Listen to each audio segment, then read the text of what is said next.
arena for the Trailblazer duels between Iowa, William Jewell, and Cornell. I'm A.J. Reister alongside Nyla Valencia. Nyla, we have an exhibition match to open things up between William Jewell and Cornell. We have Ava Garcia for Cornell in the black and purple, and Maya Palacios for William Jewell in the red and black.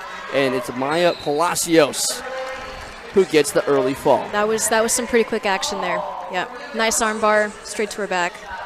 So a quick exhibition match, and William Jewell gets an early fall, and that is how today opens up.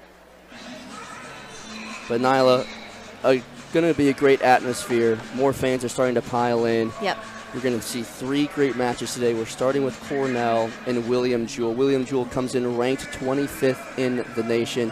You guys got to wrestle them a bit last year.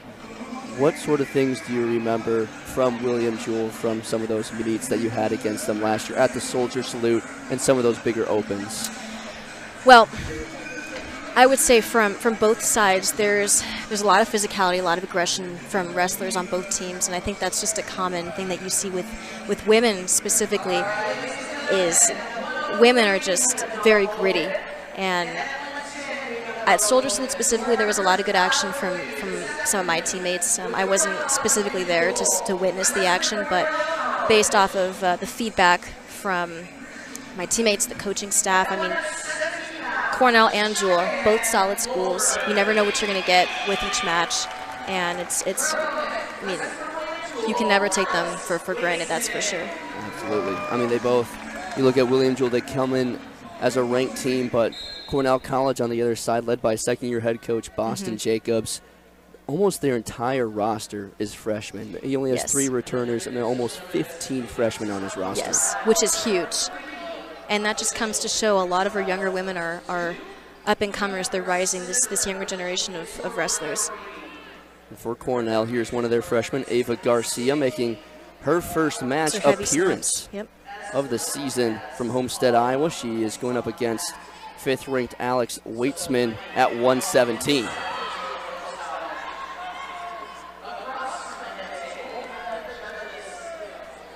Good takedown there from Weitzman. Takes an early 2-0 lead on Garcia. It's really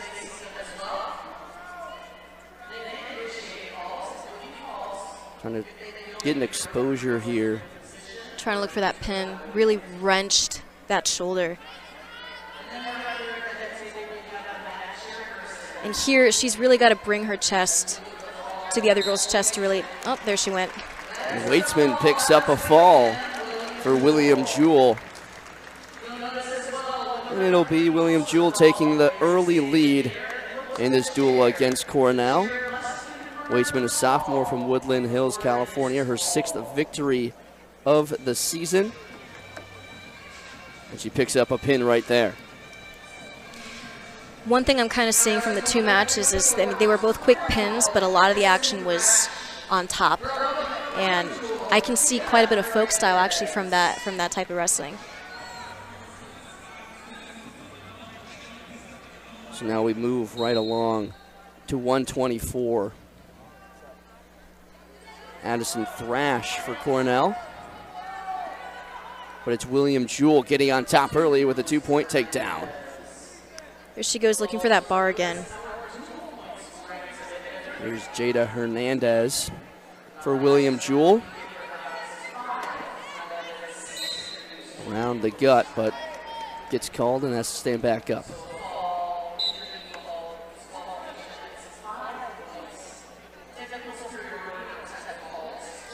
Here she's got to bounce to that elbow to really be in position to hit some offense from here. Good move from Hernandez. Gets back on top.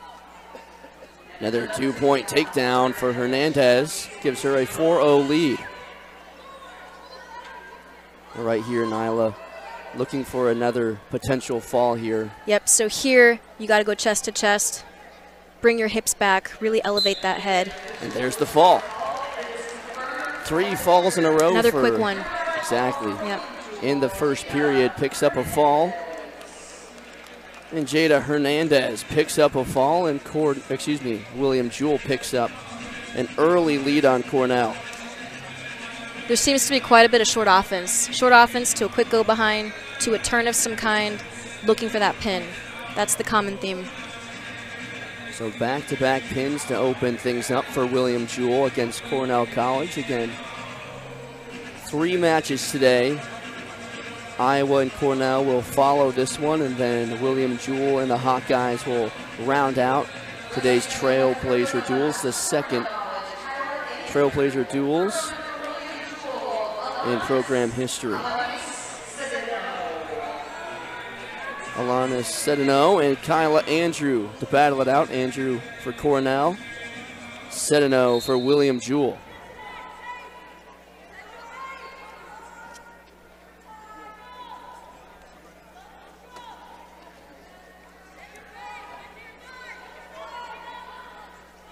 A lot of physicality in that hand fight. Looked for her push out there.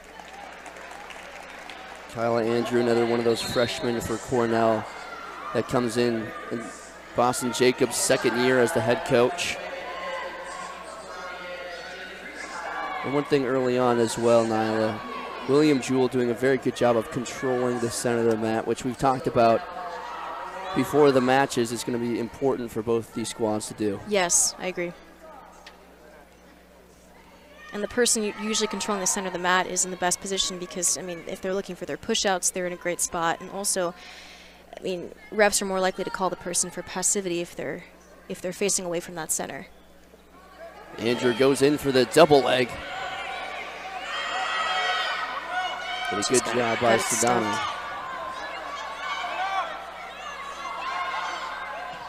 Here she's got to grab that elbow and pick a side and start. Oh, but looks like she gets her straight to her back again. Sedano with a 2-point takedown. And the pin. 4 pins. Quick start for William Jewell. 4 pins in a row, including the one in exhibition. And this one going at 131 for Alana Sedano.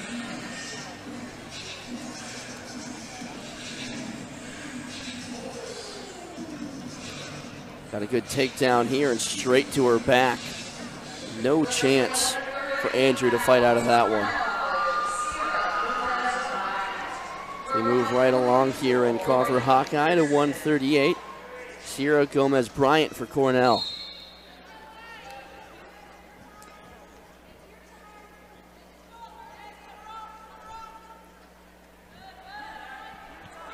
Got a strong 2-on-1 there, looking to get that push up, but she's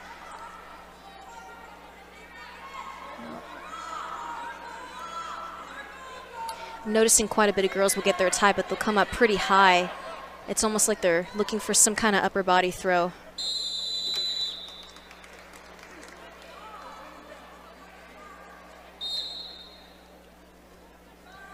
Push out for Jimenez. Goes right back to the gut.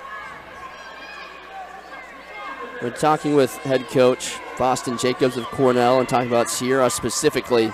Said that she loves to attack, very aggressive. Attacking is always at the front of her mind, but sometimes can get into situations where she becomes vulnerable because she isn't able to play that defense because of the attacking mindset. Right, and that's the challenging thing about that kind of style is you have to pick your attacks very smartly. You can't just fire rapidly when there's no setup or no opening. I mean, that's how you get scored on.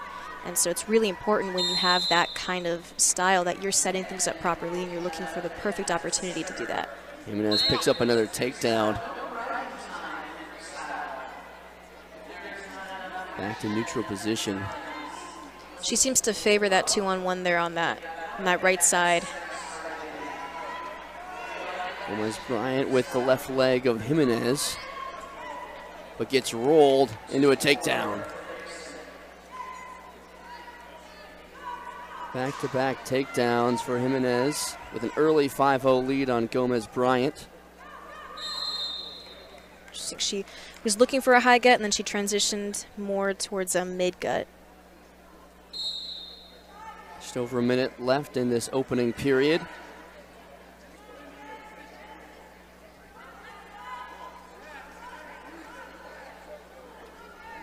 Good defense there. You can see even with Gomez Bryant being down by 5, still having that attacking mindset at the front of mind. Definitely. Still fighting for that 2-on-1. She comes up pretty high with that control point there. Likes that underhook on the other side too. Jimenez still in possession of the middle of the mat, controlling the middle of the mat. She pushes Gomez Bryant towards the edge. Yeah, here she's looking for her push out for sure. This kind of wrestling is definitely looking for that push out with that kind of control point that she has, that high underhook. She'll pick up the push out point with just under 25 seconds left in the opening period. Up by 6 on Gomez Bryant.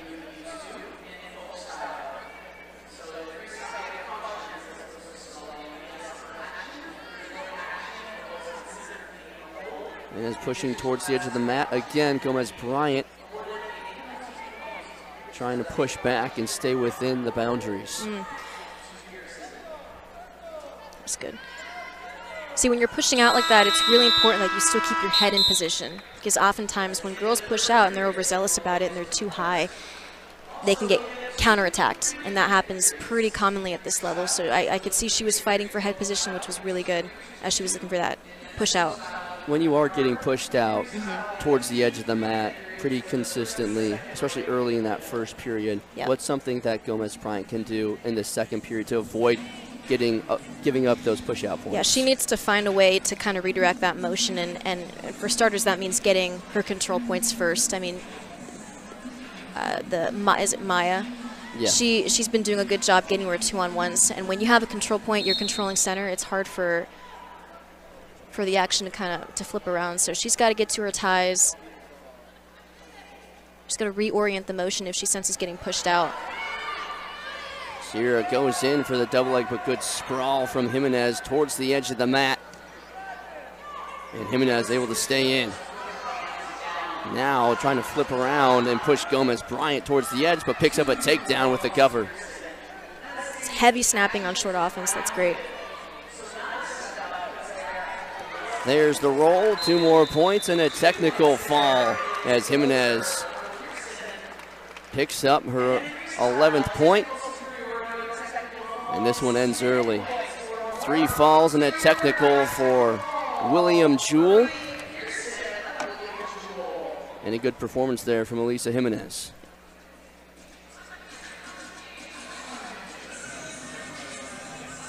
In the final turn there to get the last 2 points to end this one early.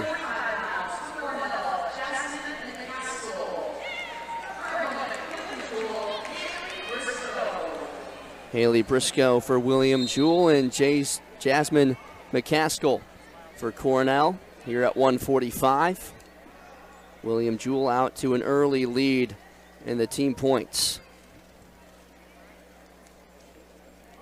McCaskill described by head coach Boston Jacobs for Cornell as his stud. She has a chance to really reach new levels that some Cornell wrestlers have not yet been able to reach. Had a win against Wartburg, was the only win that Cornell picked up in that match against Wartburg. And said she was really beating up in her match against Simpson, but ended up getting turned as McCaskill picks up a takedown for Cornell.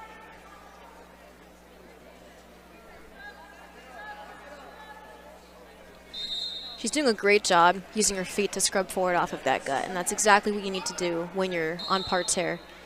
It's a constant scrubbing forward motion. Briscoe controls the middle of the mat, down by 2.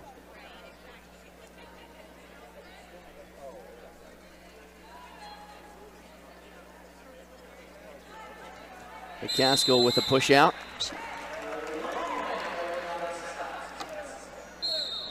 Now, what is something different that McCaskill has been able to do early in this match to avoid William Jewell to get some early points?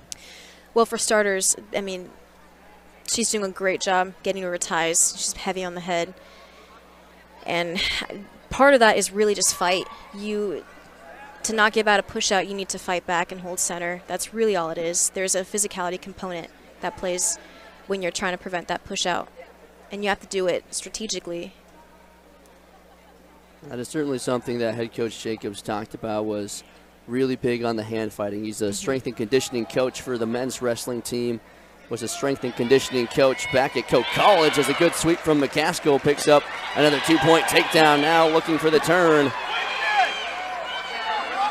Leading by 5, has that left arm wrapped up.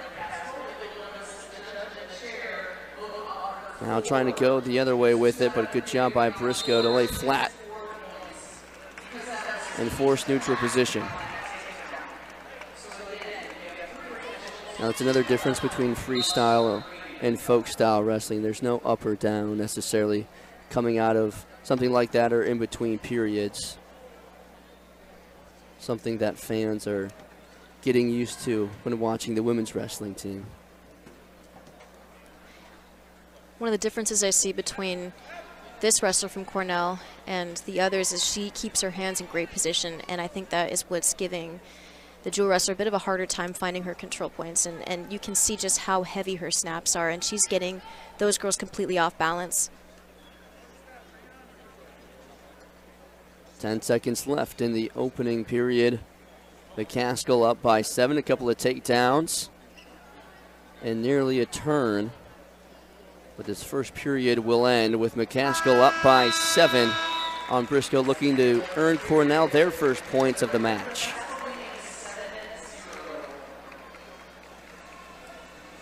Now, if you're on the other side for William Jewell, what's something that you'd be telling Briscoe, down by 7, to try and fight her way back into this match?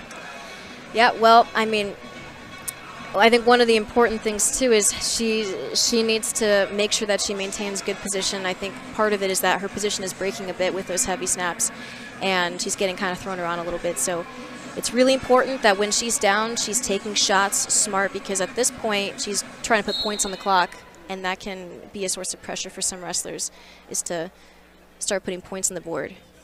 It's just being really smart with the offense here. Another quick start for McCaskill coming out of the break.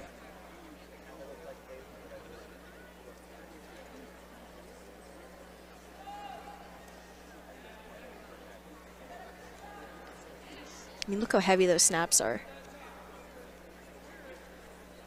Trying to put the pressure on McCaskill, but she's able to break out.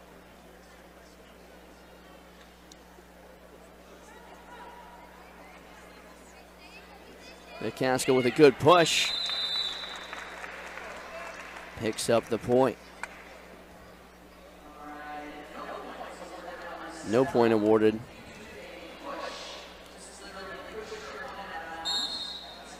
So what's the ruling there, Nyla? Why was that point taken off?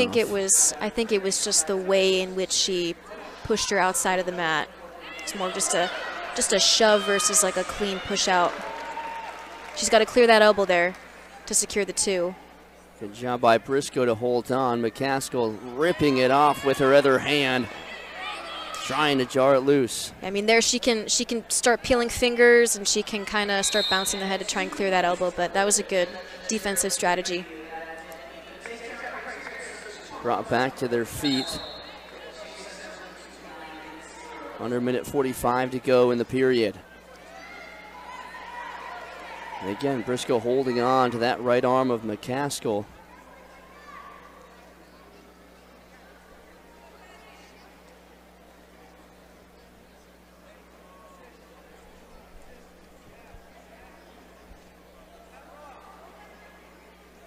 You're right, those heavy snap downs from McCaskill really weighing on Briscoe as we get deeper into this match. Mm-hmm.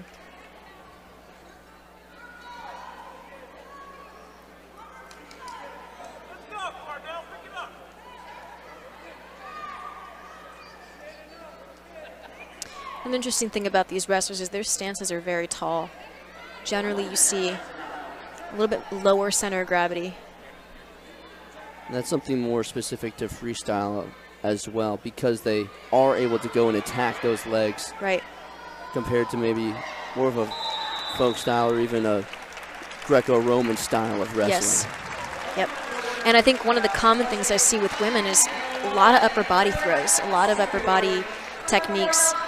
And so I think that's why some of these wrestlers are. The referee raised the wrong hand. There she goes. Yep. Rose the hand of Haley Briscoe, but it was Jasmine McCaskill who picked up the technical fall after a couple of passivity points were awarded towards McCaskill. So she takes the technical fall and the first points for Cornell today. Jewell College very dominant so far.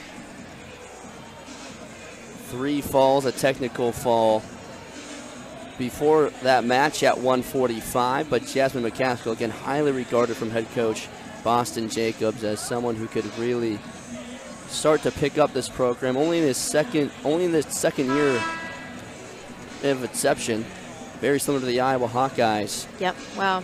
Trying to build up this program, and again, so many freshmen trying to build up this program, build a foundation, and Boston Jacobs thinks that Jasmine McCaskill could be one of those wrestlers that really brings it to the forefront. It is always challenging to wrestle someone with a little bit more experience than you, but I mean, some of these freshmen are really gritty. They can pull out wins. So here's Shaylee Coons for Cornell and Nialise Yaziri for William Jewell. See, that's one of the dangers of the positioning of your underhook. You got to make sure that you want to be out front with that underhook. Otherwise, stuff like that can happen. Yaziri with a quick takedown, a 4-point takedown, the first one we've seen today. Gets a roll, 2 points, looking for another gut wrench. Can't quite finish it. Now wraps up the left shoulder of Coons. That's the 3rd time we see a bar type technique. Looking for that pin there. Nearly got it right off the 4-point takedown. Yep. Quick start for Yaziri, leading Coons 6-0 after McCaskill picked up the first 4 points for Cornell after her tech fall. Yaziri gets on top again, picks up another 2-point takedown. Looking to finish it off with an exposure here. You see what's making it so challenging to get that is the positioning of her legs, the girl on bottom. She's got to find a way to collect her knees to be able to turn her. Brought back to their feet. Coons picks up the single leg. Good job by Yaziri to grab the gut. And Yaziri jumps on top. 2-point takedown, and that will be another technical fall for William Jewell. Another quick one.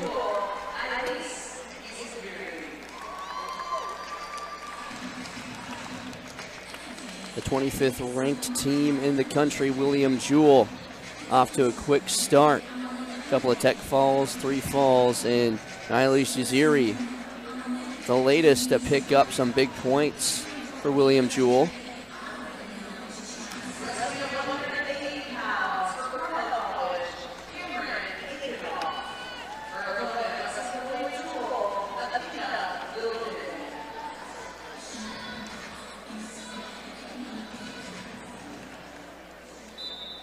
Now at 180 pounds, we have Cameron Aikenoff for Cornell.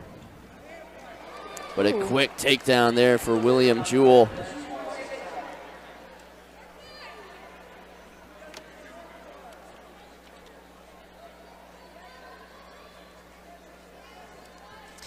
You can really tell their coaches are emphasizing quick turn to a pin. We've seen it multiple times now, early in the period. Just by the aggression behind getting the person to their back. And it seems they're very well versed in this area. Wilden gets 2 points and a pin.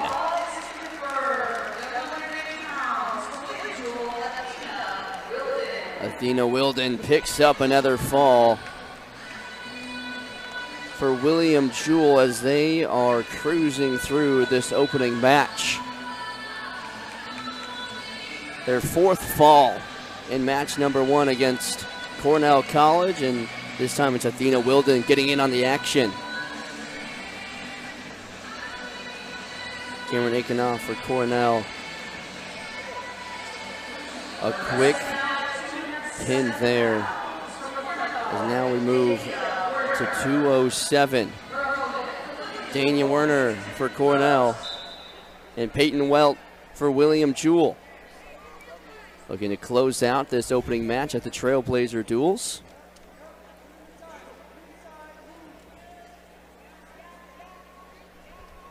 And Dania Werner moving up a weight class over the offseason, was wrestling at 180, and is learning more of the hand fighting and how to move at this weight. Not super used to it, but has been learning quickly, according to head coach Boston Jacobs.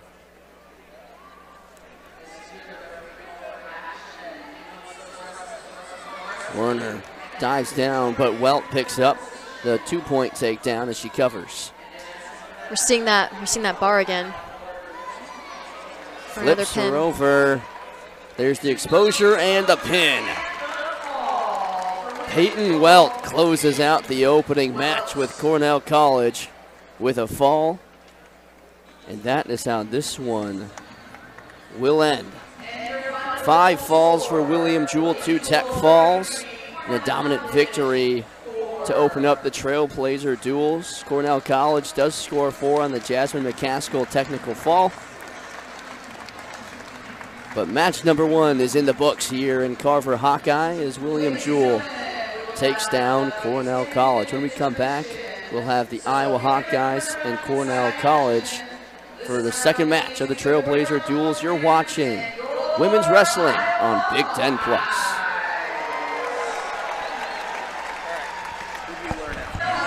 Ready to go here in Carver Hawkeye Arena. And an early takedown for Ryan Murphy.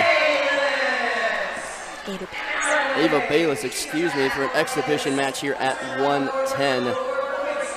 Quick leg lace here.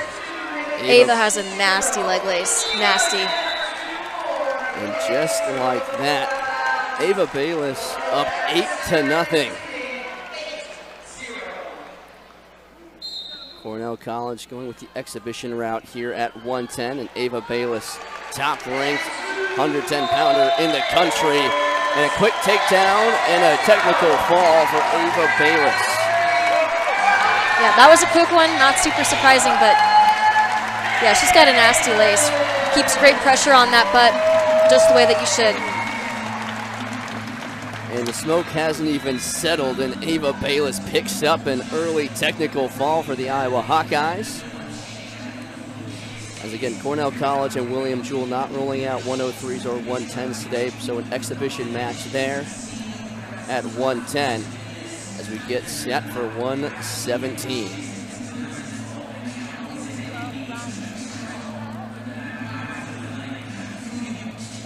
Again, head coach Boston Jacobs in his second year with Cornell College said it was a dream come true to be able to coach here in Carver Hawkeye Arena. Always wanted to become a head coach in wrestling, and of course, it's getting the chance to do something that not a lot of wrestling coaches get to do in their career.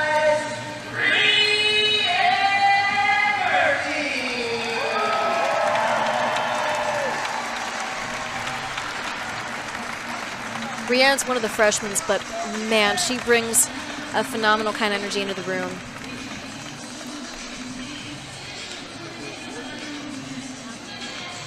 Ryan Murphy gets the walkout at 103. But again, no wrestlers at 103 for Cornell Cal, so she gets the experience of walking out to Carver Hawkeye Arena and getting her hand raised. So again, back-to-back forfeits for Cornell to open up this one, but one thing that is brand new here to Carver Hawkeye is, of course, the tunnel coming from the brand new wrestling facility. Yes.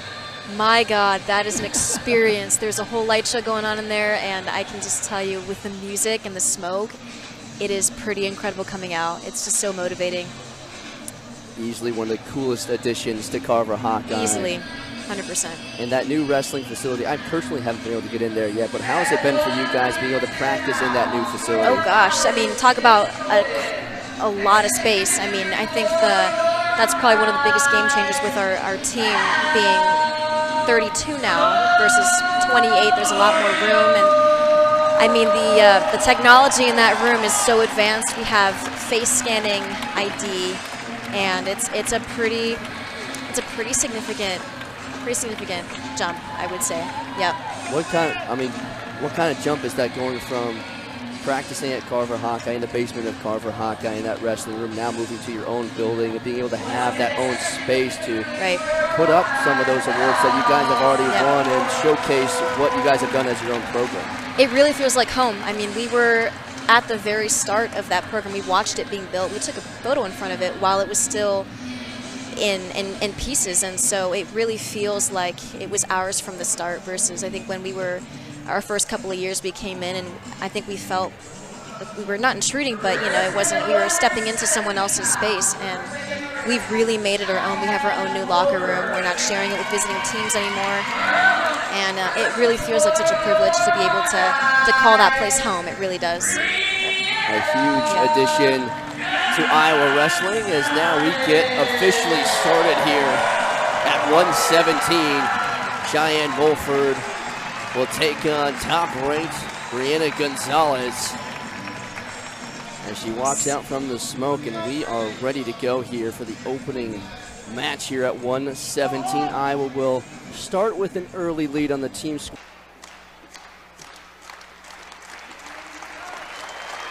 Quickly on the attack, picks up a takedown. She's gonna look for that lace. She does a great job collecting those knees. And she's probably gonna finish it off right here. Just gotta keep scrubbing forward. Trying to finish the lace, can't quite get it all the way around, but there, picks it up quick. Yes. Loves the gut wrench, but right here, Mulford in on a deep single leg.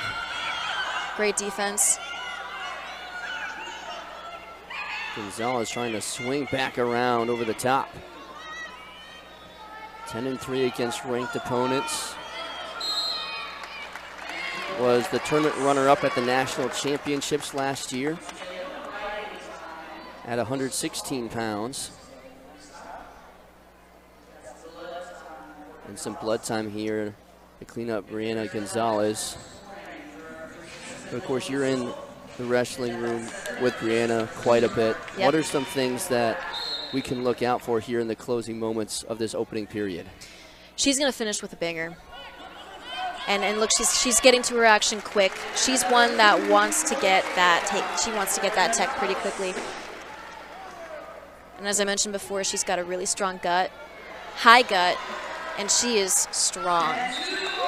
There's the two-point exposure and a tech fall for Brianna Gonzalez to open up the Trailblazer duels for the Iowa Hawkeyes. And no surprise there, top ranked in the country, Brianna Gonzalez scoring some big points for the Hawkeyes early.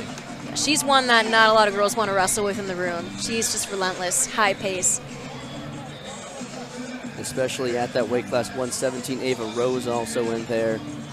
Some great competition to go at your own weight class day in and day out. When talking with a lot of the Iowa wrestlers, they say iron sharpens iron, and when you have the sharpest iron already in the room, you become an axe pretty quick. You do, you do. Everybody's getting better every single practice. Now here at 124, here's Addison Thrash for Cornell and Callie Lang for the Iowa Hawkeyes. Excited for this one. Callie Lang, sophomore from Marysville, Ohio.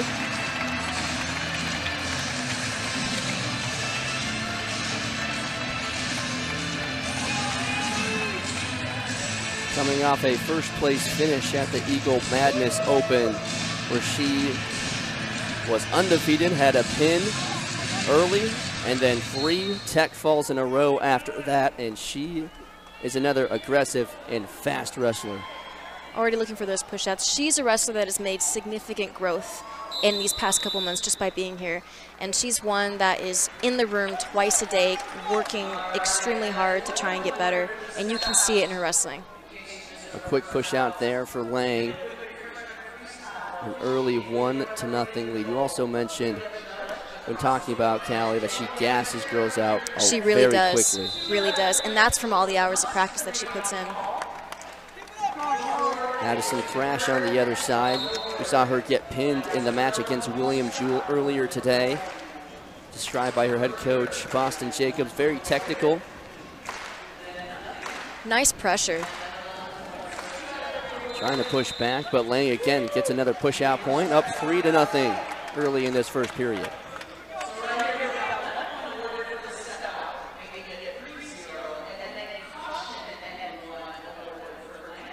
Caution awarded to Callie Lang against Addison Thrash, so she picks up another point.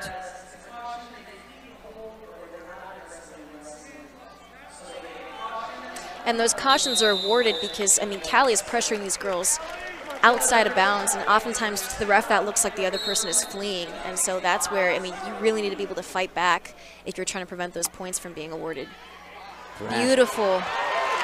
Good single leg from Lang. 4-point takedown for Callie and a pin.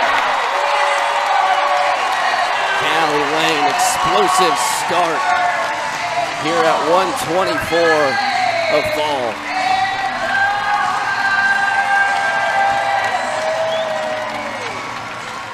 That is her third fall of the season already. And that one just pure power. Yeah. Picked up the 4 points, but said, don't need the points, just give me the pin. Absolutely. I mean, she is tough. Quick start for the Hawkeyes, a tech fall and a pin. As now we get ready for 131. Expected to see Kyla Andrew here for Cornell. And possibly Emily Patnow for the Hawkeyes.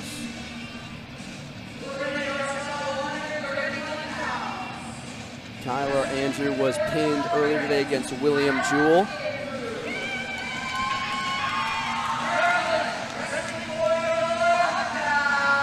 Michael, check in. Go. And it will be Emily Patnow for the Hawkeyes, a senior from Newark, California. Has been dealing with some ACL issues, but has been very resilient in getting through those injuries. Yes.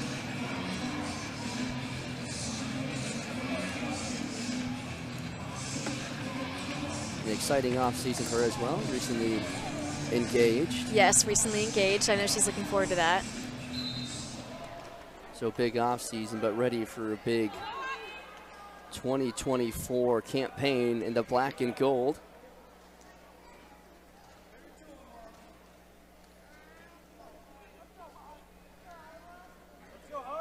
Kyla again was pinned earlier today against William Jewell, but head coach Boston Jacobs described her very strong, has strong hands. Likes to put a lot of pressure on top of her opponent. Beautiful go behind. Patnow picks up a 2-point takedown with that go behind, which is something we also talked about before the match. Yes. More counter offensive. Very good at her go behinds. Yes. Just solid positioning all the way around. Just gonna look for that pin here. Has the exposure. Looking for the pin. There it is. Emily Patnow. A quick fall. Just 50 seconds into the match. Man, freestyle matches go by fast. Flying by. 50 seconds. And she held on to that position for a while as well. Kyla Andrew trying to bridge out, but ultimately Patnow able to pin the shoulders onto the mat and finish her off. Yes. Now, why was Emily able to get to that position so quickly? We talked about her aggressiveness, but how was she able to get there so fast? Well, one of it comes from, I mean, all those repetitions, you just know where your hands and your head are supposed to be at all times. And to be able to just get from one position to the next not only comes from that practice, but also just an understanding of your body awareness of where your positioning should be at. And she's got great positioning, like I said. Now to 138, the fourth-ranked Linnea Estrella enters the arena for the Hawkeyes. A big returner for this Hawkeye squad. Had a phenomenal season last year. She just came back from 2 Lisfranc fractures, 1 on each foot, and she's just been so resilient through it all. Coming off a first place finish at the Eagle Madness Open, and in on an early attack here. Gomez Bryant trying to fight out of it. Covers up. And she has a pretty unorthodox single leg there, and that's something that she practices in the room quite a bit. It's almost like a bow and arrow. An early 2-0 lead here for Nenea Estrella. And they'll get back to their feet. Now, Niall, you know Nenea very well. Yep. She has a cat named Phoebe. And I heard that you have some funny stories about that. Oh my goodness. Well, I mean, she takes that cat pretty much everywhere, and Phoebe was named after the Friends character, Phoebe. And so, oh gosh, I mean, I would come home and there'd be cat hair pretty much everywhere in my mugs on the kitchen floor. I'd always find her on our kitchen top there. Loves that cat. It's pretty funny. Now, Nenea isn't, when you first look at her, you probably don't take her as a cat lady. I don't. I really don't know. But I think she's just a nurturing person overall. I mean, she went to U23s with Kylie and Macy this past month. She found a cat, a stray cat, just out of nowhere, and decided to just nurture it, I guess. Beautiful throw. Wow, that's 4 right there. Huge 4-point takedown for Estrella. Looking to finish it off with a pin. Has that right arm in deep. But a good job by Gomez Bryant, able to get back to her front side. Estrella still deep in on this shot, trying to get her back to her shoulder blades. Another exposure for Estrella. Gives her an 8-point lead. One more exposure, and this thing, they call it back after being deferred to the table. And see, that's one of the bigger differences between folk style and freestyle is you can just kind of roll through, but in freestyle, there's that exposure too, so you can't do that. Now she picks up the exposure points here, up 8-0. Takes a look at the clock. Has plenty of time, trying to finish this thing off. Trying to pin those shoulders down onto the mat. Has both arms locked up. Gomez Bryant able to just get out of it. Estrella right back to work. There's the pin. Nenea Estrella, dominant pin for the Hawkeyes. She's going to do big things this season. Everyone is, but yep. And despite the aggressiveness and the cold stare down at the end, it's a nice cat lady. Yes. Yes. You'd be surprised, our team has a farmhouse. There are so many animals on our team. It's pretty funny. Sometimes you just need that friendly companion. Yes, you really do. Even out the aggressiveness of practice every day. Exactly. There needs to be that balance. As we move right along to 145, Jasmine McCaskill for Cornell College. She picked up a technical fall against William Jewell. It will be Reese Laramendi for the Hawkeyes, top ranked at 145 as she makes her way to the mat. Little surprised by the song choice, was thinking she was going to come out to some Russian folklore.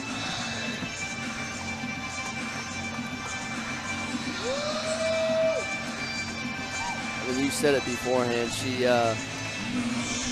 has an obsession with the Russian culture, which is something that you don't see every day. No, you don't. Quick takedown. She's got very fast picks there. Has both legs locked up.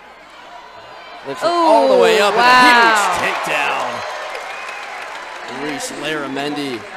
That lay she's hitting is nasty. She executes it perfectly. Wow. 1, 2. And an early 6-0 lead back-to-back spins there for Reese Laramendi.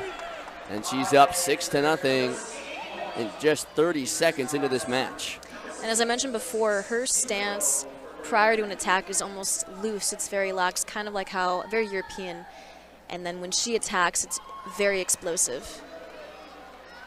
Is also constantly in the film room, loves to study the film, and you Loves said it. Yes. She will sometimes bring in new moves and teach you guys some new moves based off the film that she looked at. She does, or I mean, we might just learn something just from wrestling her. But, yep, we'll just sit and watch hours of Russian films and highlights. You have any idea where that Russian obsession comes from? I really don't. I mean, she's a world traveler. She's been on several world teams. Maybe that exposure has just kind of introduced that world to her. But yeah, you've seen the other side of the world. 8-0 lead for Larramendi, looking to close it out here, and she does. Leg lace finishes it off, and Reese Larramendi picks up a technical fall. I mean, it makes Reese Reese. That's her 5th tech fall this season as she moves to 6-0 on the season. And how about those leg laces? We saw that one to close it out, but she also had a couple earlier on in that match. Yes, and that leg lace specifically, very unorthodox. Girls will finish matches and they'll be clutching their knees because of just how strange the positioning was. That is from film analysis right there. Student of the game, definition of the student of the game. Yes, yes. I mean, wrestling is a chess match. She takes that very literally.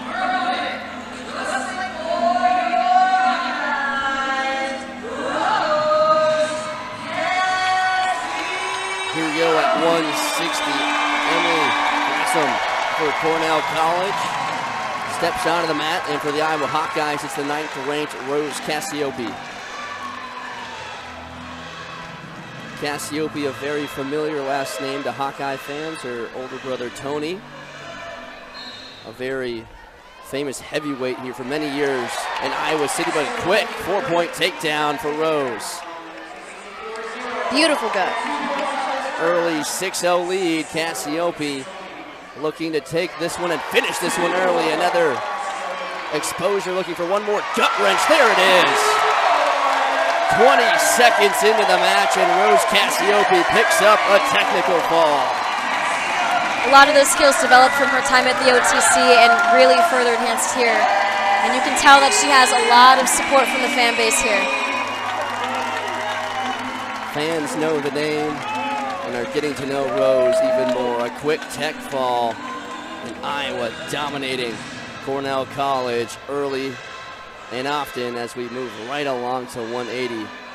But we've seen so many quick moves here from the Hawkeyes. How did Rose get to that point where all she had to do was finish off with a couple of gut wrenches? I mean, that blast double was executed perfectly. She knows and is very aware of her positioning when she hits the mat, and that's something that we drill in the room, is just being able to transition quickly from takedown to turn, and that's a huge emphasis from our coaches. And like I said, repetitions, and just repetitions of that really solidified. Here is 8th-ranked Naomi Simon for the Hawkeyes. The freshman from Decorah, Iowa, homegrown, making her Carver Hawkeye debut tonight. It'll be against Cameron Aikenoff, who was pinned against William Jewell. Naomi's one with also, she's got some international experience, just wrestled at U20s this past year, and she came in with a roaring energy. Just super excited for the season. Undefeated so far in her first year in the black and gold, and a quick takedown in her Carver Hawkeye debut.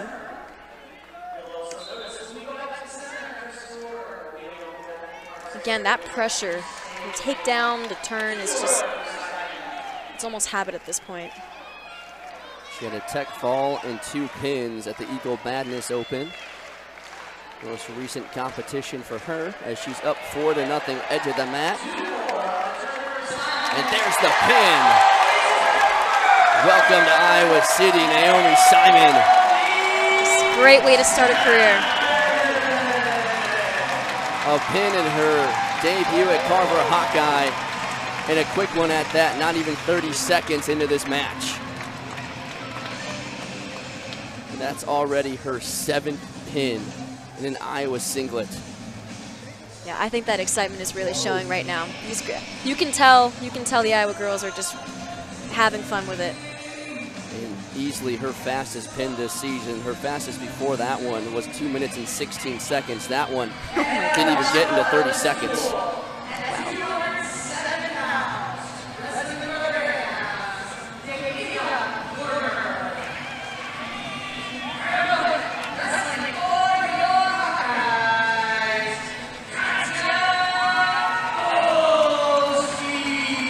Now we move to 2:07.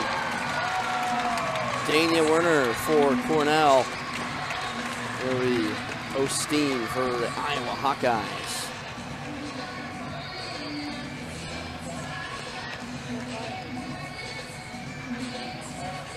Kaya Osteen, 7th ranked in the country at 2:07. A junior from California. I gotta tell you, Katya is one of those wrestlers that I've actually seen. I'm also from California, so I've watched her at state, and I've watched her at some of those home tournaments, and I just remember she's such an aggressive wrestler. An early push out. Straight to her back. Quick takedown and a pin. Kaya Osteen, the transfer from Simon Fraser, and her Carver Hawkeye debut picks up a pin. And hopefully Werner is okay. But Osteen, in her first appearance in Carver Hawkeye, an early pin. And we thought last one was fast. That one lasted 17 seconds. Quick. The definition of quick. Yep. And that's not even her fastest in her career. She had one 2 years ago that lasted 11 seconds. Oh my gosh. That just means pickup. every single second of that 11 seconds had to have been perfect. We are witnessing. That's a wrap, wow. That's a wrap. Witnessing history in Carver Hawkeye. A quick first match for Iowa as they take down Cornell College. And how about that? 1, 2, 3, 4. A top 5 matchup at 117. She had a quick technical fall against Cheyenne Mulford of Cornell, but different stakes here in a top 5 matchup. Brianna again was a tournament runner-up in the national championships a year ago. On their way to a national championship ring. Beautiful snatch. Quick takedown for Gonzalez. It's interesting because Bree has a different stature than most of the girls that she wrestles. A lot of tall girls, and so she's really able to get to those legs quick with those powerful snatches, and she is strong. We talked about earlier, she jumped up to 124 at the Life Duel, and she ended up getting a 12-3 decision win. Back down to her regular weight class at 117. How difficult is it to jump between those two, and how common is it for maybe some of these Iowa wrestlers to have to do that? I would say it's relatively common. I mean, we have to be able to make those accommodations last minute even, and so it's really just for the sake of our team's well-being. Some girls, you know, don't want to be cutting week to week, and so we just have to make those adjustments. And for her, it's just a matter of business. She doesn't get fazed by it. I don't think anyone gets fazed by it. You get asked to go up 124, you just do it, no questions asked. That's kind of the mindset. Again, scoring 12 points when moving a weight up. Not easy, but up 4-0 here on Beautiful Weitzman. chain wrestling right there. All the way out towards the edge of the mat, and they go out. And it'll be a point for Weitzman. Actually, it'll be a 2. What she does so well is she's able to move from one move to the next with little to no transition time.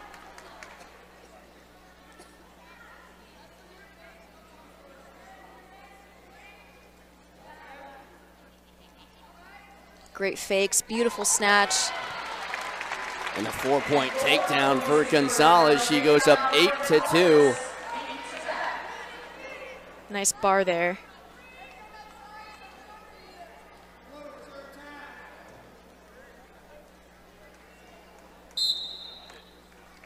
They'll get back up on their feet. 8-2, Gonzalez leading in a top 5 matchup in Carver Hawkeye in front of a solid crowd. The Trailblazer duels. Under a minute to go in the opening period. Here's a shot from Weitzman. Good sprawl by Gonzalez, getting pushed towards the edge of the mat. Weitzman looking for that push-out point. Gonzalez keeping her toes inside the ring. Yep, and that's exactly what you do to prevent getting a push-out. You got to circle inbounds with your head in position, with your hands making sure that they can't. Under 30 seconds remaining in the period. 6-point lead for Gonzalez. Had that big 4-point takedown to really build her lead. Weitzman trying to fight back. She continues to push Gonzalez towards the edge of the mat. Under 10 seconds remaining. Gonzalez pushes back. Tries to go for a shot, but unable to, and that will end the first period. The first match that we'll see go to a second period since the William Cornell match at 138. So now if you are in the William Jewell corner with Weitzman, what's the message to her to try and get a pretty big upset here against Gonzalez? Well, Bree is going to be looking to get those snatches. That's really her best offense right there. So if I were an athlete from Jewell, I would be getting my head in position, probably looking for counter offense, my go-behinds. Bree trying to go for that single leg. Weitzman picks it up. Gonzalez. Good defense there. Slips out. She's got to bring that elbow down because Jewell's got a deep underhook there. Great job defending that underhook there. 30 seconds in. Beautiful double. Takedown from Gonzalez. Double leg looking for the lace. To close it out. There it is. Tech fall for Brianna Gonzalez. Her second today. And a top 5 victory for Gonzalez. It took a little longer, but still dominant win. And extremely explosive, like I mentioned before. That is her third tech fall this season, 2 today. And a big double leg takedown and finishes it out with a leg lace. I think it's so easy to get nervous in this type of environment. And she's really good about positive affirmations and making sure that she tells her mind the right stuff. She will wrestle Emery Bolasan, the sophomore from Orange, California, comes in with a 3-3 record. Bolasan went 3-1 at the Region 5 championships, but did lose to Ava Rose last season as Lang early in deep on a shot. Heavy on that head. She lives in this position. And ironically, most girls do have a hard time defending that. Callie picked up a pin against Addison Thrash against Cornell. You mentioned heavy on the head as Bolasan taken to her knees, able to get back up.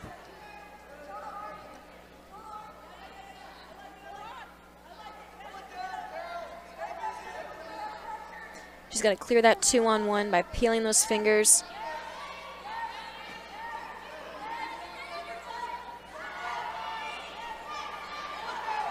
Lang trying to go for that snap.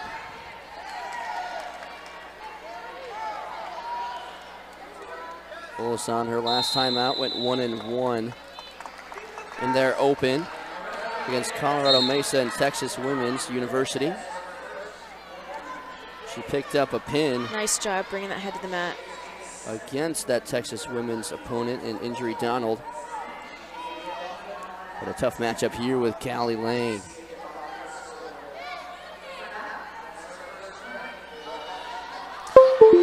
On a single leg, push towards the outside of the mat. And we'll get that 1-point push out. Callie's gritty. We had during her first tournament, she lost in the semis and was outside running sprints in the rain just to prepare herself for moments like this.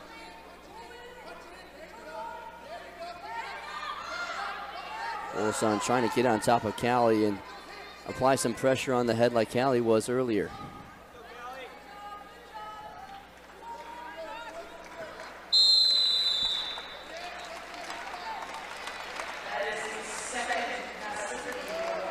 Passivity on Bolasan, that's her second.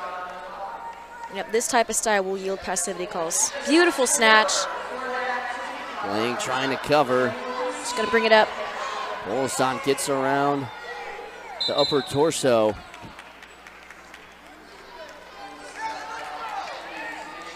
And a caution called as a potentially dangerous move there. Under a minute to go in the opening period. Lang with a 1-point lead with just that push-out point so far. Bolson already has 2 passivity warnings.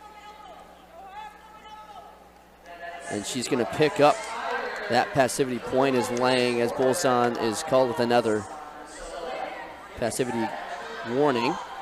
It's now Lang pushing towards the edge of the mat. Bolson, good move to get on top, but they go out. And Bolson will be given the push-out point.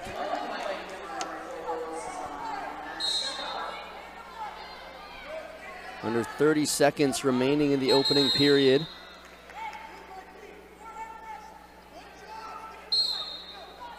I'll say it seems Callie is still maintaining control of the center a bit more.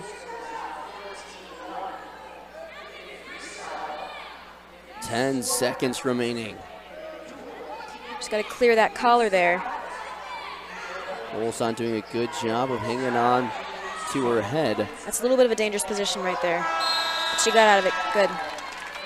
First period ends. Callie Lang leads 2-1 with a couple of push-out points and also that passivity point. But a little bit of a different look here in this match compared to what she had earlier against Addison Thrash. What does Callie need to do to try and pick up the pace a little bit?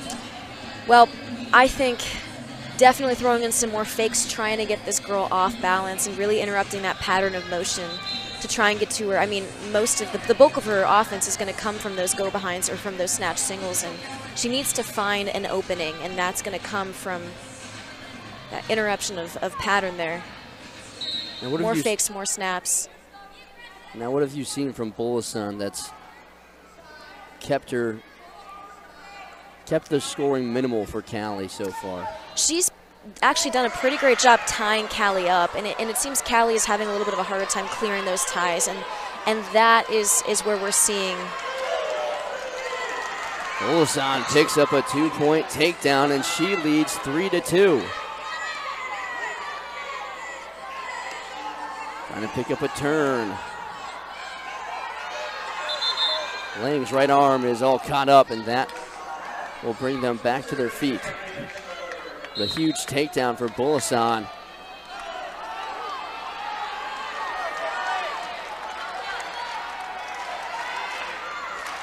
.2:15 remaining in the second period.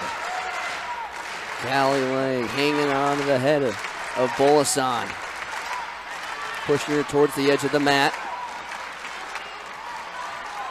I would like to see more push-pull action versus just push at this point. But she's doing a good job holding center, taking ground. She's getting that head down, but she's got to snap with it. Good move from Bolson. And that's going to be another point for Emery. She now leads by 2. So Callie needs a takedown.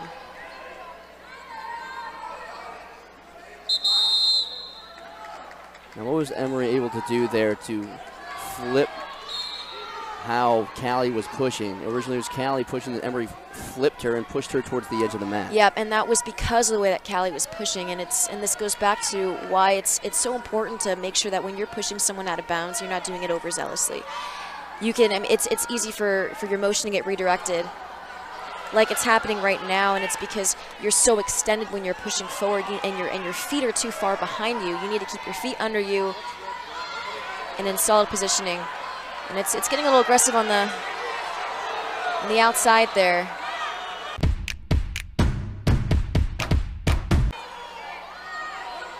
A minute remaining in the second period. Picks up that right leg. Good sprawl from Bolson and a push-out point for Lang. It's getting exciting now. You can hear the fans are 50 starting to cheer seconds. a bit more. Here's the single leg and a takedown. Beautiful takedown. Wow. Callie Lang retakes the lead.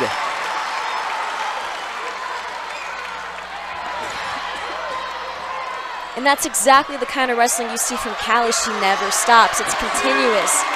Another 2 right there. An exposure given to Callie Lang, and here is the challenge block. from Desiree Ramos. She wants a challenge here on that exposure call. What a move from Callie Lang, the takedown into the exposure. Now Beautiful. She leads 7-4.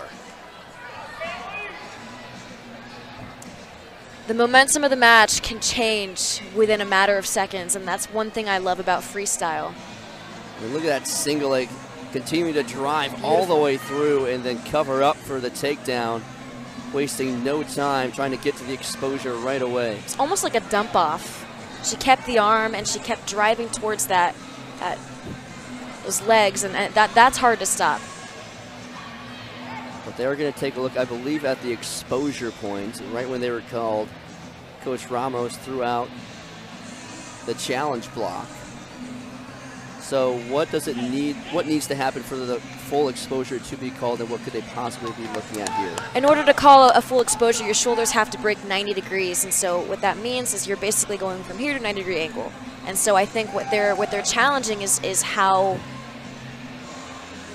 I guess, what that degree was really like, if that was a true 90 or if it was less than 90, and that's going to determine if she gets the points or not.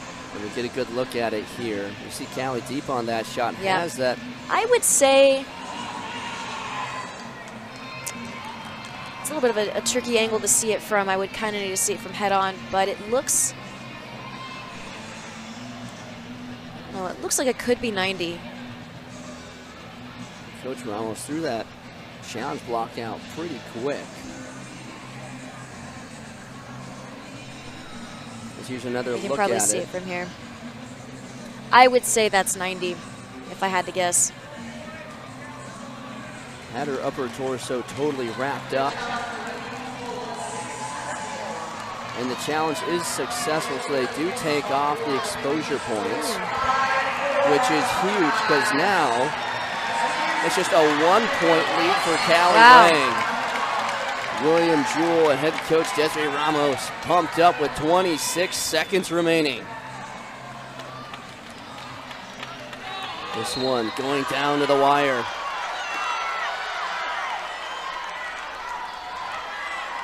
"20 seconds remaining. 1-point lead for Lang. 15 on the clock. Yeah, this match is anyone's race right now. 10 seconds remaining. A shot from Bullasan. Lang Beautiful. pushes her out. Defense. It's getting physical.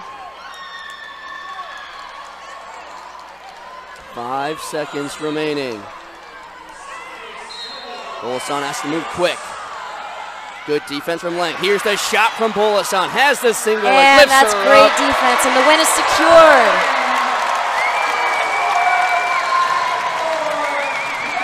Bell sounds.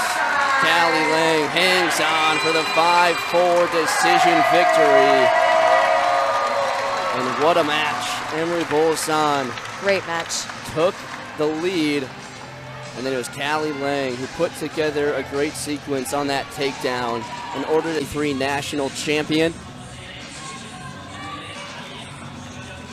And she will most likely be going up against, I believe, Shelby Kemp. Sky is going to be exciting when she has a black belt in judo. So we'll see quite a bit, hopefully quite a bit of upper body action from her. Beautiful arm spin.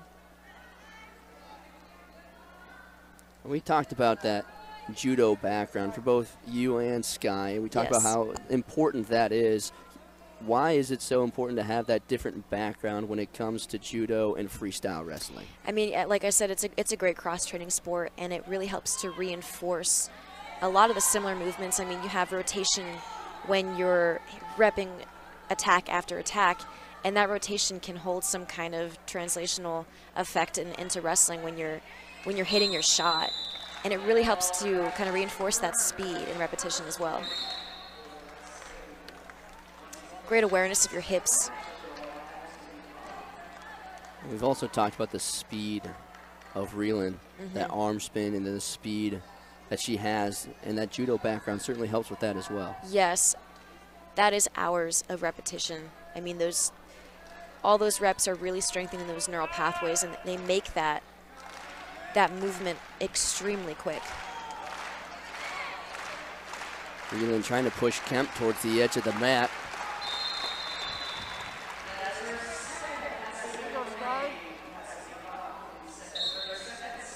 Another passivity called. One more passivity will give Reeland a point. Good move by Sky, but Kemp covers up. Maybe they're going to call that a slip, possibly. So no points called. I think there she needed to pop up her hips just a bit more. The rotation was quick, it was fast. Beautiful entry, just needed a little bit more of a spring off of that to get that 4. Slip throw is the official call, so no points. And now passivity is called, so Sky Reeland will pick up that point.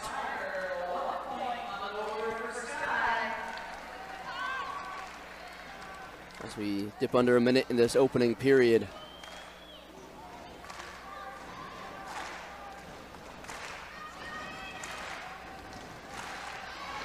And on a double leg, good sprawl from Kemp. Rips off one hand. Now goes for a move here. And we've seen that a couple times from Kemp. That was also a type of arm spin, but more specific to wrestling. I think Sky's is a little bit more from her judo background, and I think that's the difference between those 2 arm spins there. A little more rotation with the wrestling kind.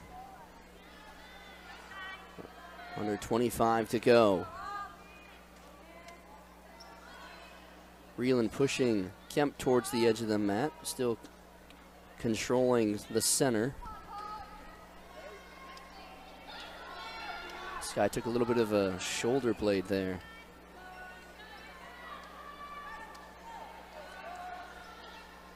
That will end the opening period. Sky Reeland leading 1-0. It's pretty clear Sky's having a hard time breaking the other girl's position down. She's trying to snap her heavy, but there's really no movement coming from the Jewell wrestler. And that's an example of great head hands there. And a good look there at that attempt from Shelby Kemp. That was called a slip.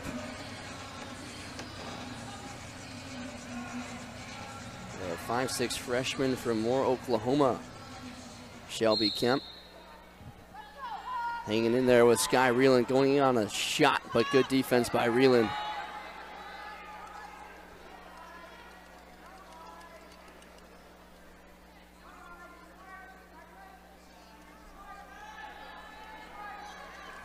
Sky did something different. She came out smiling, and I think that just kind of iterates how it's really just, it's a lot of fun to compete in this home arena for sure. Only 2 matches at home for Iowa. This being one. And a good spin there, but Kemp on top, and another slip is called. Kemp is doing a great job hooking Sky's legs, and I think that is what's preventing the full execution of that throw. And that's actually a great way to defend that throw as well. So what does Sky need to do differently if she attempts that throw again? Yep. I think the way that she's hitting it, her legs are pretty spread apart, and so if she just brings them a little bit closer together and really emphasizes on that pop, I think that could make it come through just a bit more. Under 2 minutes remaining in the period. Reeland holding on to a 1-point lead in on the single leg. That single, just gonna try and shelf it there. Kemp awarded a point as Reeland picks up the left leg. Good, keep coming up with that.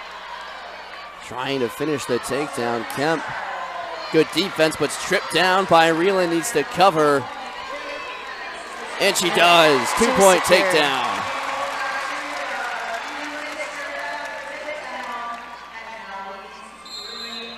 Kemp gave a good fight on that takedown, and that's going to be pretty common. I think most of the shots that we've seen were pretty clean takedowns, and this one was a bit of a battle. Now leading by 2 with just over 1:15 remaining. Another attempt here from Kemp, but good move by Reeland to stay on top. Now has that right arm deep in on a shot and a takedown and looking for the pin. And she does. That was quick. Quick turnaround there. Quick move from Sky Reeland and a fall at 131. Great way to keep Russ into the action. A deep shot by Sky Reeland, had that right arm all the way back to the shoulder blades, was able to finish it off with 2 shoulder blades on the mat. And a big pin for Sky Reeland and the Hawkeyes. Now in those deep shots like that, how is Sky able to get so deep so quick and able to get that turned and shoulder blades down? I mean, that comes down to power. I mean, she's in an extended position like that, and we do drill that quite a bit, being able to recover from those positions. But you can tell that she's practiced several times being extended and being able to come out of it. And like I said, she's got great awareness of her hips and is able to really use them to her advantage there. Now to 138, here is Nenea Estrella. She had a pin against Sierra Gomez-Bryant of Cornell. I've actually wrestled this girl when I was probably a middle schooler. She was more down the weight. This girl from Jewell. Pearson for William Jewell. Beautiful blast. Wow, huge takedown for Estrella. 4-point takedown. That's her specialty right there.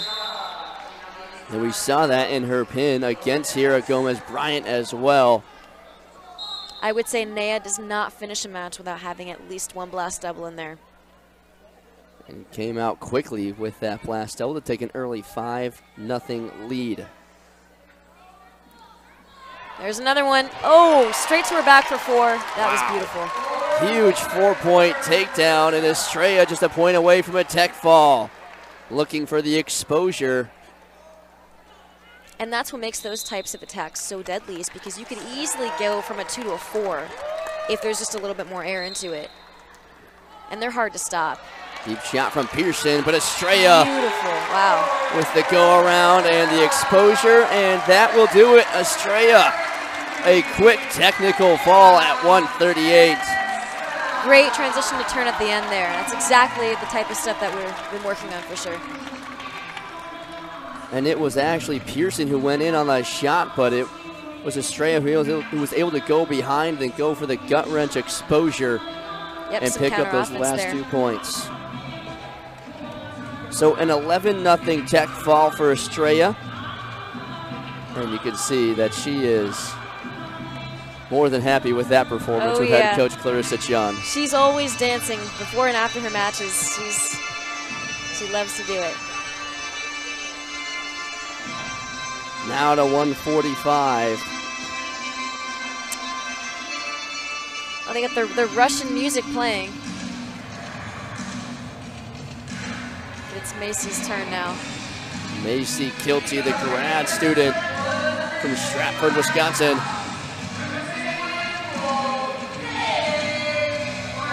And it will be Paige Barber for William Jewell.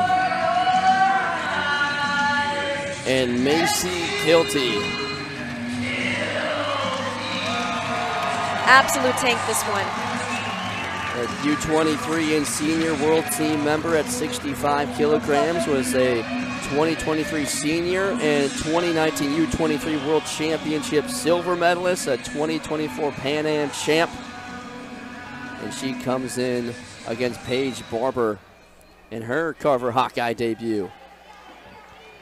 Macy has a lot of international experience. She's been on the senior ladder several times, and it really shows that level of knowledge and expertise that she gets from all that competition.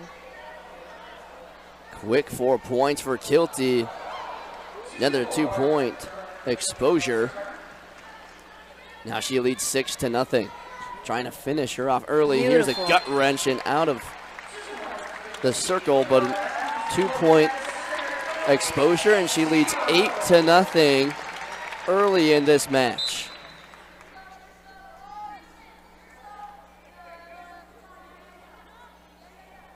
Kilty trained under Terry Steiner, head coach of the women's national team.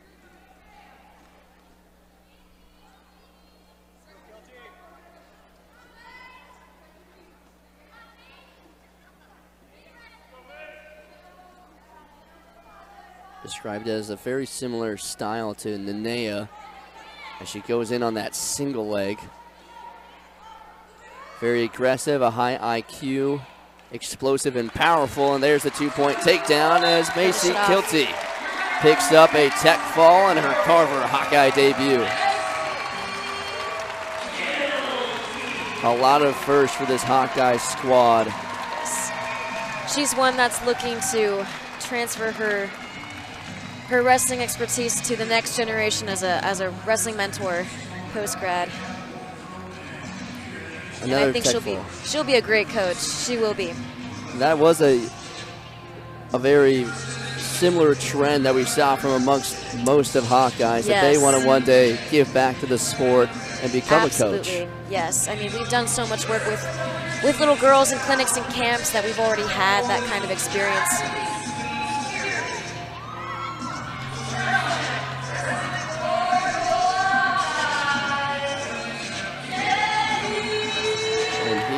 One of those much anticipated matches here. Yes, one of the most anticipated wrestlers to put on the black and gold singlet in a long time. Kennedy Blades, the silver medalist from the Paris Olympics, makes her Carver Hawkeye debut. And what an exciting moment for Hawkeye fans.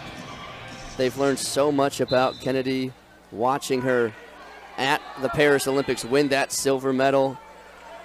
She was recognized at Kinnick Stadium during a football game earlier this year. She's got it locked. Oh! Wow, quick 4-point takedown by Kennedy Blades. Moving her towards the edge of the mat. And you want to talk about making an impact early. How about a quick 4-point takedown and then immediately a 2-point exposure. And it almost looked like she was setting up a 5-pointer there with the way that she had that lock. Back in on a shot. There she goes. Another near takedown. But now here's William Jewell trying to get on top of Blades, but Kennedy will get the takedown and lead 8-0. And here is the gut wrench turn, trying to finish off Iziri, but now she will pick up reversal, a 1-point reversal. And Iziri gets on the board.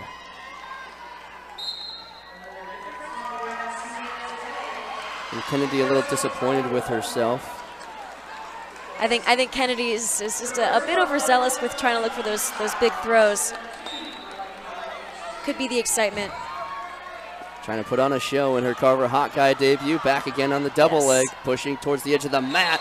There's a big 4-point takedown and a technical fall for Kennedy Blades in her Carver Hawkeye debut. The Olympic medalist with a dominant performance. And what else would you expect from her? We saw some... Nothing short of a dominant win there. Saw some massive throw attempts and just some massive throws.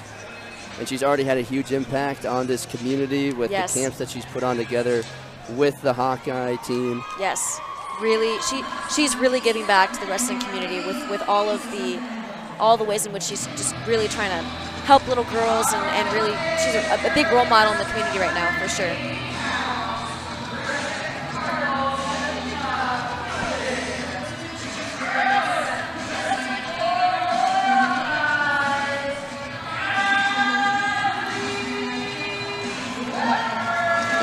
To 180 pounds, the top-ranked 180-pounder Kylie Welker will take center stage.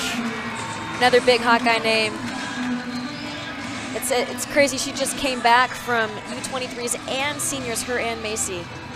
2 high-level competitions back-to-back with just a week in between. Absolutely insane for that kind of wrestling, to just be able to recover and still bring home medals. Last season, in their inaugural season, she went 23-1 had 6 pins, 16 technical falls. Was a national tournament champion, went undefeated Beautiful in the pick. duels. Wow. And she's just physical. Absolutely nasty with the way that she can find her setups to her attacks. Straight to transition. She's going to end the match right here. Early 7-0 lead for Kylie Welker.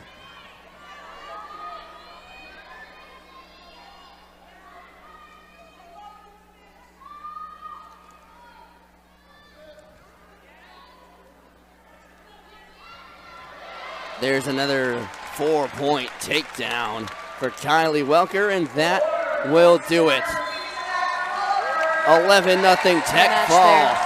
Kylie Welker picks up a tech fall. And that is her 3rd tech fall already. Excuse me, that's her 1st tech fall this season and her 1st win this season.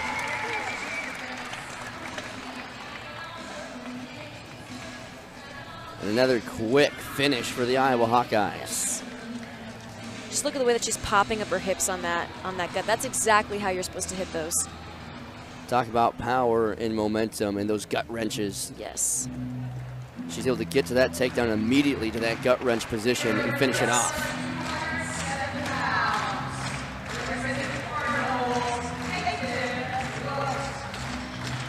And now we head to 207. Peyton Welt for William Jewell. And here is J.C. Feller, top-ranked 207-pounder in the country.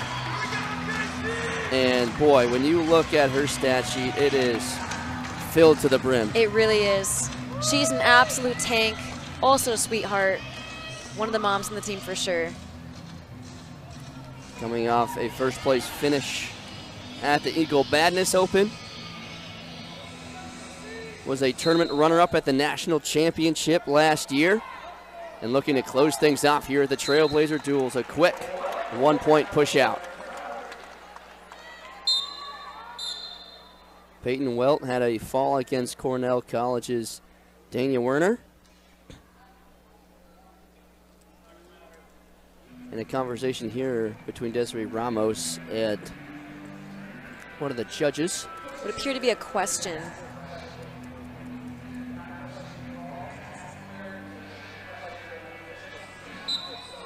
And back to live action.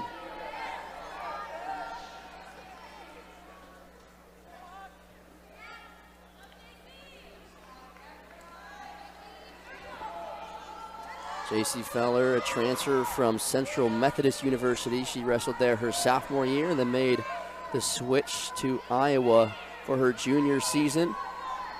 And wrestled unattached for the first few opens, but really made a name for herself after the Soldier Salute, where she won the Soldier Salute, one of the more prominent and nationally recognized opens hosted right here in Iowa City, as there's a big turn for J.C. Feller. Awesome action already. An early 5-0 lead. Now what about J.C. makes her so dominant? One of the top ranked 207-pounder in the country. What makes her so dominant? I mean, like I mentioned, she's just a tank. She's very solid in the way that she's just very aggressive, a lot of very pressure-based wrestler, very strong. And shows it off there. A pin to close the Trailblazer Duels. J.C. Feller. How else would she finish the day off? J.C. Feller a pin, and the Iowa Hawkeyes take down William Jewell 43-3.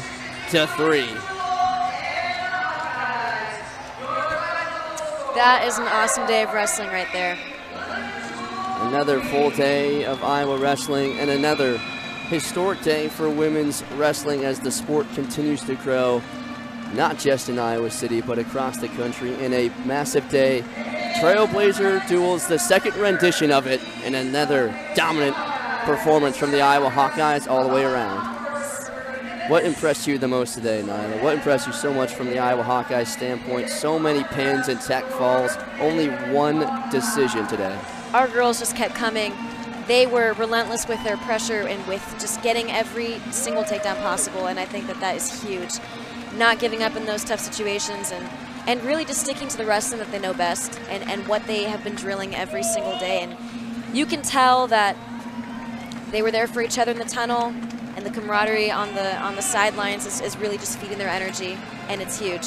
They will hit the road for the Missouri Valley Open next week as another dominant victory for the Iowa women's wrestling team, and congratulations to Cornell College and William